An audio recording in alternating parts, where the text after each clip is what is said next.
So we're shooting the Wraith, the new Sightmark Wraith digital scope. We're going to do a progression of calibers today, starting with 6.5 Grendel, which is what this rifle is. We'll do the specifics of each rifle and load being shot later in the video. When we are attaching the Wraith to each of the top rails of the rifles, we go hand tight, and then we'll use a screwdriver to go a quarter turn. So these slits are indexed straight up at noon, and we'll go to 3 o'clock, turning in 1/8 inch increments. And what we're looking for there is, as we shoot the rifle, if they back out, then we know that we're going to have to use some Loctite and or some other alternative, but hopefully they won't back out. So they're about 3 o'clock, using a screwdriver. Nothing aggressive. You don't want to get real crazy with these type of bolts. You'll strip them. So a quarter turn. We'll go ahead and shoot, 5 to 8 rounds of Grendel. Make sure the scope doesn't blink out, have any loss of power or anything of that nature. And we'll go up to the next caliber after that.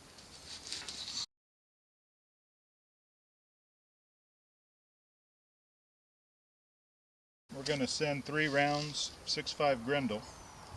This is a 120 grain gold dot hand load. 18-inch Grendel mid-length barrel, unsuppressed. Edit. And we're at 4 times base magnification right now. Let me see what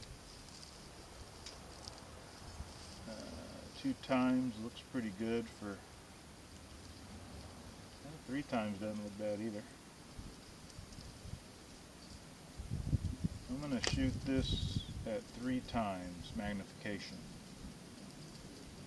for a theoretical 12 times zoom.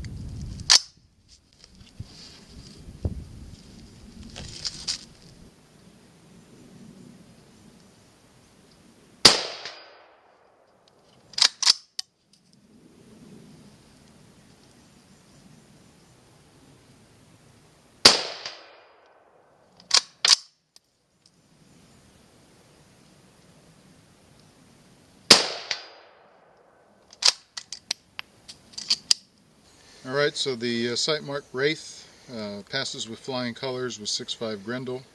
Total of about 9 shots taken. The screws do not appear to have moved whatsoever, and via hand I'm not getting any movement in them. So I'll take this off. We'll go to the next rifle. At 100 yards, 3 shots of the gold dot hand load, a minute of angle. And so the next rifle up is a 308 Winchester. This is a 14-inch barrel with a pin and welded suppressor muzzle brake and an OSS helix suppressor. And it's shooting 165 grain fusions, I believe. These are hand loads. And the Wraith, the bolts hand tightened to about a 3 o'clock position. So we'll use a screwdriver and take those down near the 5:30, 6 o'clock position. And after we get done shooting, we'll make sure they did not back off. Okay, there you go. And we will zero this.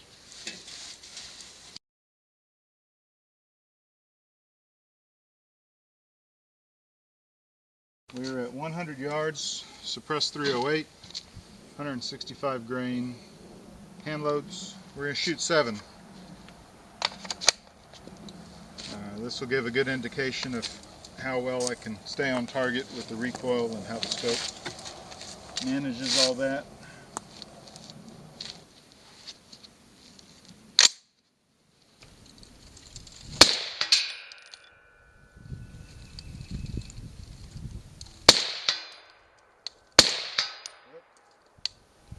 Double tap that one on my own.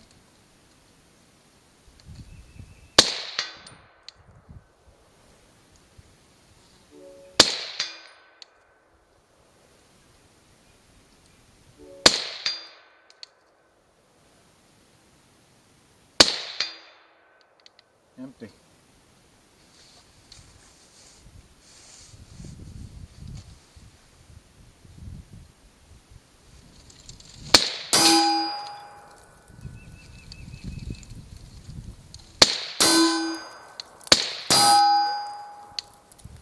double tap that one on my own.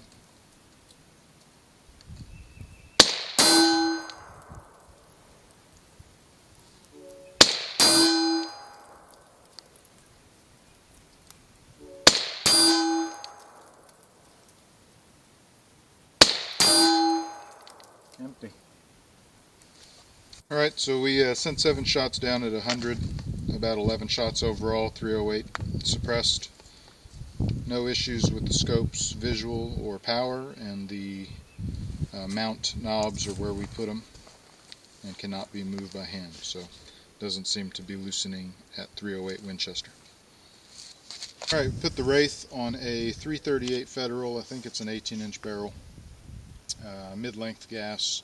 This is not suppressed. It has a blast diverter as a muzzle brake, meaning all the blast goes forward, which makes the recoil impulse enhanced when you use that type of muzzle brake. All the recoil is coming straight back. So this is a 185 grain fusion load that's coming at 2690 feet per second at the muzzle. So it's got more energy than a 308 Winchester, more recoil. It's marginal, about 30-06 level. And so I find this gun does have a little bit of kick and pop, so that's why we're testing the Sightmark Wraith to see if there's any adverse effects to the scope's operation. Here we go.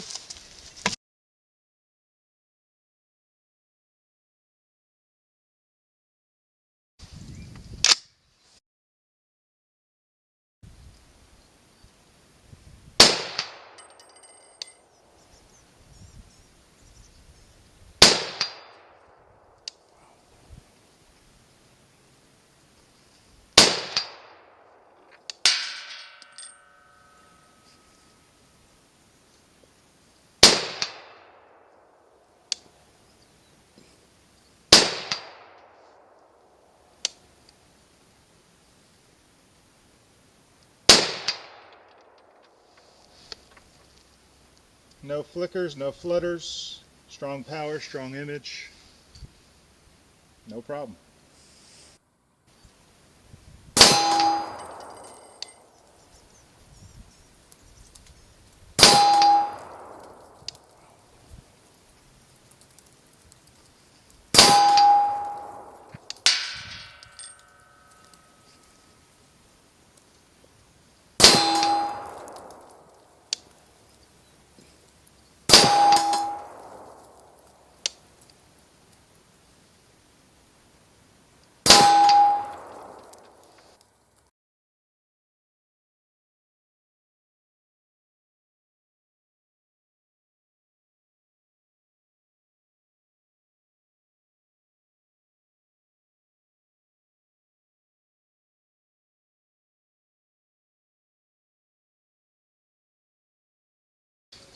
Alright, introducing the 500 Automax AR500 by Bighorn Armory.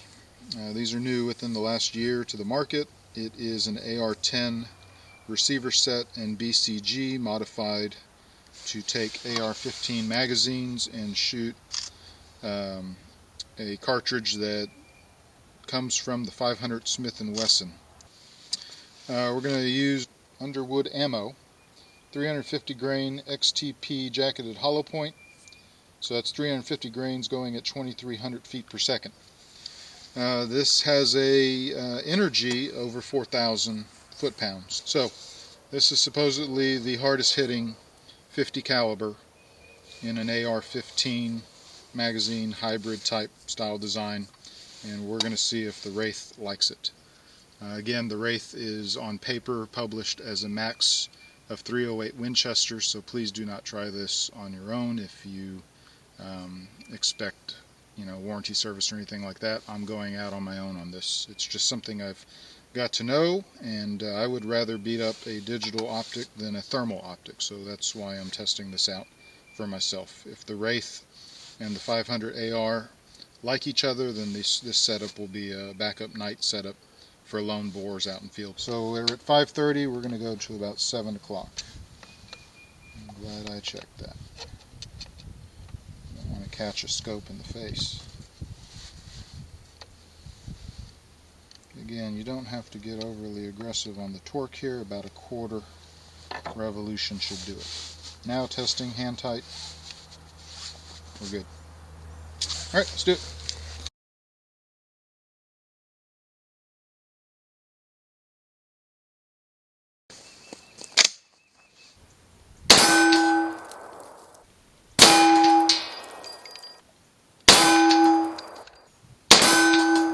And the scope shut off.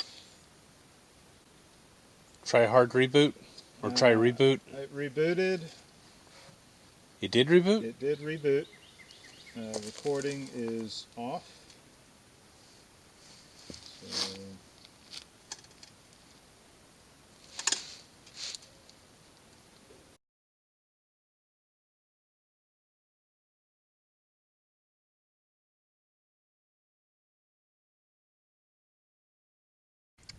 first 4 shots at 100 yards with the 500 Automax were pretty much dead on in a good tight group. Nothing to worry about. Switch shooters. Most of these were shot by another shooter, and then I shot one, but we noticed a shift in impact. So expecting the bullets should be here, they're now 4 inches high. Really no reason for that, trying to think about it, so upon closing up for the evening, went to the rifle. We'll go back and verify this in previous video that is where in fact we turned it with a screwdriver. But I am now able to turn it by hand. So they worked loose. They worked loose under heavy recoil. So that plus the scope shutting off is going to say that the limit is somewhere at the 338 Federal. I'm not sure. I don't have a SOCOM, I don't have a 450 Bushmaster, I don't have a 50 Beowulf, but at least for 500 Automax and this recoil impulse, this is a no-go with the Wraith. Thanks for watching.